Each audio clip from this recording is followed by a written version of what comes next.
Let's see what she can. Clear prop!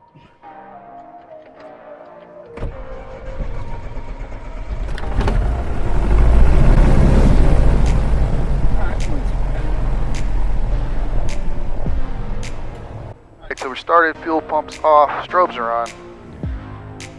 Edge gauges are all in the green. Track 99er, Quebec, runway 20, taxi V Alpha. Alright, let's go over here.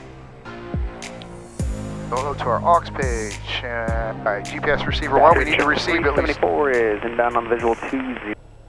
at least 4 satellites we need to have proper GPS coordinates. So you see we got all these, we got 8 satellites. Plenty. Up, and then GPS receiver 2, same thing, got plenty there. And then we go to the last page here. These are all the computer components that make up this system. They're all in the back under the floor. There's little metal boxes that slide into a rack. This is just telling us that they're all working like they're supposed to be. All right, today I'm flying with Chanin. This is like the episode of Seinfeld where he goes, "My two worlds collide." Chanin is a plumber who works for me in my day job as a contractor. And now he's going up for a little Diamond Star Pilot Discovery flight. Get the Diamond Star Pilot treatment.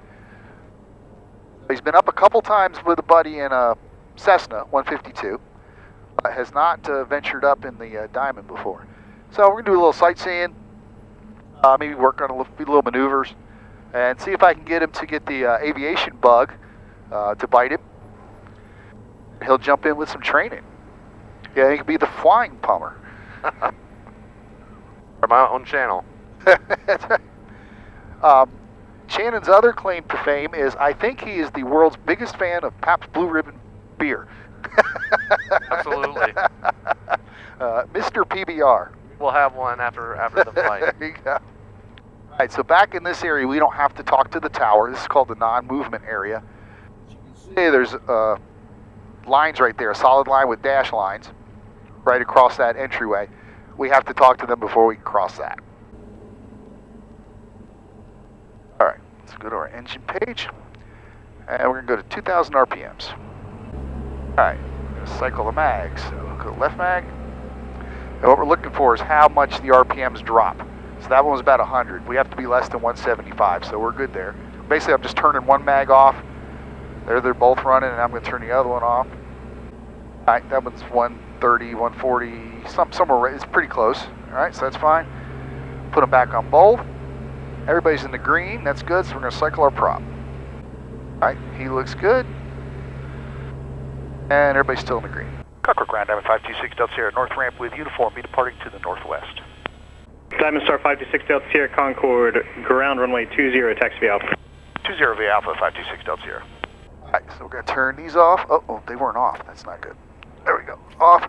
Landing lights on. Strobes are on. Those are all set. Circuit breakers are all in. Flaps to take off. Fuel pump, full prop. Mixture, fullest tank. We'll switch tanks.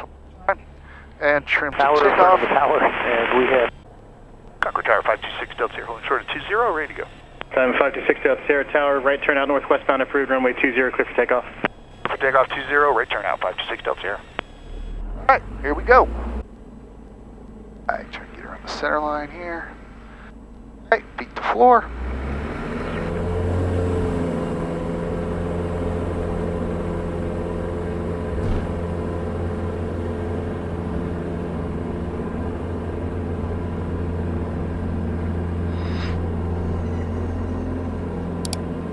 Right, that little squeal you just heard is the stall horn. It helps you let you know that you're coming closer to stall speed.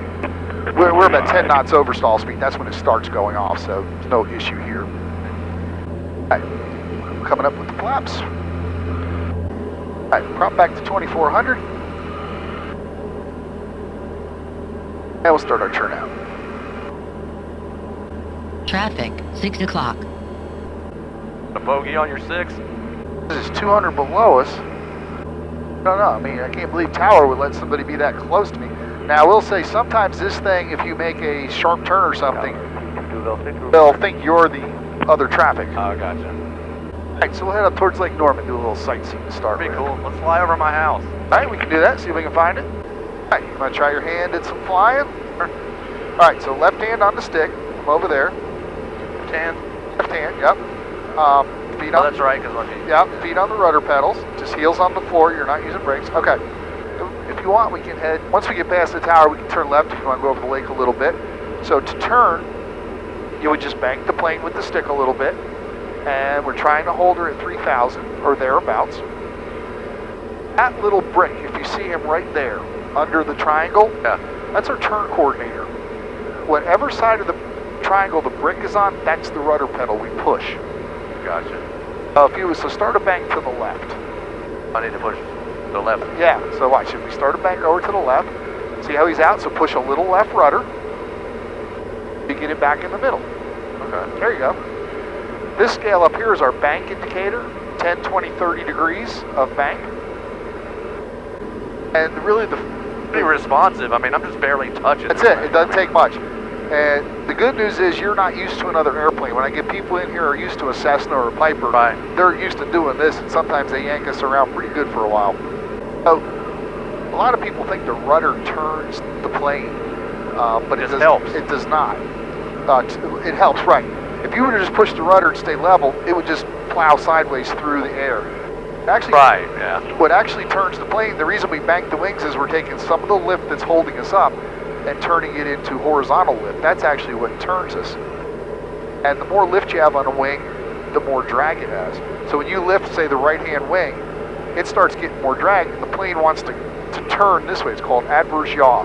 So what the rudder does is shove the back end around to keep everything where it's supposed to be. They call it a coordinated turn, right? Correct, exactly right. Look at you, my star pupil already here. If you want to take it right here. All right, I got her. Hold this heading. Yeah. Okay. Got it. I can see it. I Cool. can see it, yeah. There you go. That was a surprise. I didn't think I was going to find it. Oh, cool. Now you've checked that one off the bucket list. Right? I can see my house from here. Let's try a little fun. There's a maneuver you have to learn as private pilot called a steep turn. It's a turn at a... Oh, there's a tower right there. Turn at a 45-degree bank. So that's actually, that little tick mark there is 45 degrees. Okay. This end one is 60 degrees. That's the maximum bank this plane is rated for. Right. So we will be pulling a little bit of G's on the turn. And when you do it, there's areas where you have to put quite a bit of back pressure in because you've taken all your lift that's pushing you this way, it's now pushing you sideways. So that's a standard maneuver that goes onto the private pilot's test. I'll try one and I'm going to let you try one. And the whole key with this maneuver is once you get the plane kind of set, you have to use this obviously to see if you're 45 degrees of bank. Right. Is to look outside and pick out a spot on that horizon where it's touching the cowling or whatever's out there reference and keep it the same. If you try to watch this gauge, as I just said, it bounces around so much you'll be chasing it forever. So the goal is to do a 360-degree circle and be at the same altitude when you come out at the other end. Now I haven't personally done one of these in a while, so we'll see how good I am. All right, we're going to set our altitude bug at 4,500. All right, so here we go. We're going to go 45-degree bank. And we're going to increase power to about 23 right there. And you can see I'm holding her on my 45. I've got my eyes outside. You do get a good view of the ground in this maneuver. Absolutely. Now we're coming up on our point. And 4460, so I lost 40 feet. I find that acceptable. All right, we'll pull the power back. All right, do you want to try one? Sure. I mean, I'm on the controls with you. All right, so left hand on the stick, right hand on the throttle. Sure. Yep. Once we start into the turn, we're going to push our throttle up to about 23 inches. All right, so you're on your heading bug, you're at a speed. So whenever you want, you start banking her, increase the throttle. I'm going to get that on that little tick mark there. So keep more bank. Back up. All right, a little more power. All right, little back pressure. See how she's diving on you? So pull back on her a little bit. That's me pulling back on her. Oh, I was trying to pull back. Okay, see how we're diving? Yeah. There we go. So we're going to pull her right back up where we want her. And gain that altitude back. Just keep the back pressure on. We got to get her back up to 4,500. There you go. Been a little I see more. what you're talking about. Yeah. It's definitely one to pull down. You do have to pull kind of hard on it. Yeah. Especially if you want to climb. All right, we're coming up on our mark, so we'll start just leveling her out, and she will balloon back up a little bit at that point. There you go. So you lost about 250 feet. A little more than you. It's not bad, you know. You don't have 1,000 hours in the plane. All right. Turn terrain on.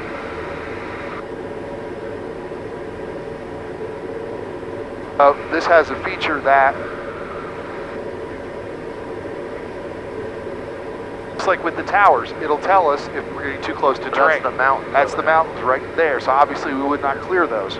Right. But anytime I get close to the mountains, I turn it on just to That makes sense. things. Yeah. Yep. Which would you rather do? Head up there or have lunch like back at Concord? If we have lunch back at Concord, we can have a beer. That is exactly right. I like your thinking, Mr. PBR. Okay. You can see the way it's broken up into... Oh, it's getting a little bumpy here. What is that? What is that noise? I think it's just distortion inside the headset. Hope so.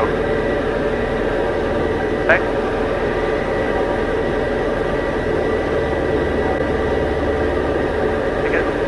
All the indications are fine. Come on now. Well, it's had a weird sound, like whistling. Yeah, I'm thinking it was in the headset.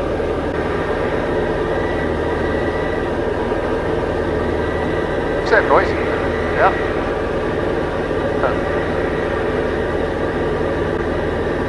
Yeah, that's a noise. Alright, we're heading back. I got the controls. I don't know what it is. Better safe than sorry. Better safe than sorry, right. Yeah, it was a weird noise, and it did it really loud for a little bit, and then it kind of got quiet. Not sure if it's in the engine. Let's Electronics see. or... Could be a fan or something. We don't have any electric gyros in this anymore. It's all electronic. It stopped again. It sounds like an electronic buzz kind of... Yeah, kind of a high-pitched whine like thing. an interference kind of thing. That's going to be one of those noises where it's so intermittent. I don't know how to reproduce it to look at it. I mean, it was just random. I mean, it could have been some kind of radio interference. It's hard to tell. Well, I thought I heard something when I pulled the headset open, though, but I'm not positive. That's not a noise I'm used to hearing. When you buy something this long, you kind of know what it's supposed to sound like. Right, exactly. Yeah, she sounds fine now. Yeah, I don't know. I think it was some kind of radio interference. It might have been. It kind of freaked me out a little bit because it was right when we were having the turbulence, so it's kind of freaky. Well, and I've also got the audio recording, so I wonder if I'll be able to hear it on that when back and review. Yeah. Yeah, she sounds fine. I just couldn't tell what that was. If it's something in the engine, that's concerning. If it's not in the engine... absolutely concerning. Concord Tower, Diamond 526, Delta Sierra 10 to the northwest with Victor, inbound full stop. Diamond 526, Delta Sierra, Concord Tower, continue inbound, report established on a 3-mile right base, runway 20, and as soon as practical, down to pattern altitude. Alright, since practical down to pattern, 3-mile right base for runway 20, 526 Delta Sierra.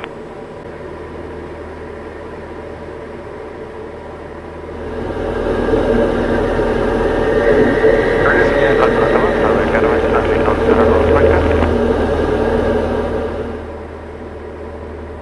6 Delta Sierra, traffic ahead and to your left on a 3-mile final for runway 20 is an Archer.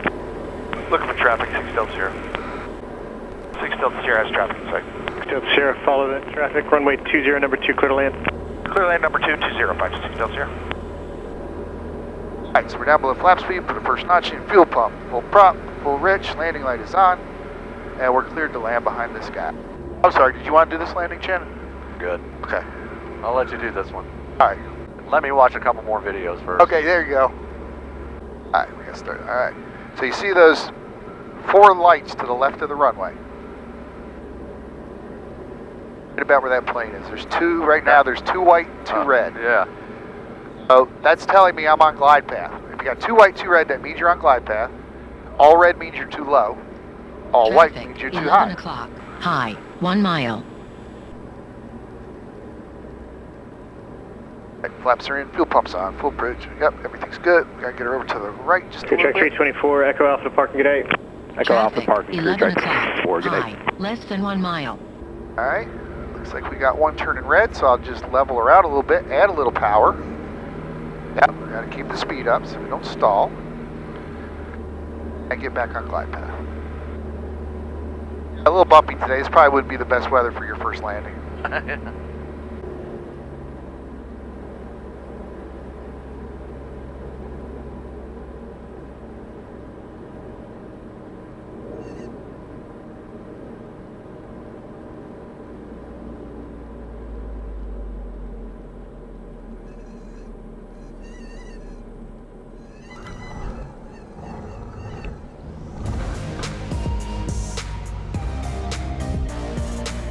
Alright, she wants to go off to the right for some reason. That wasn't a bad landing.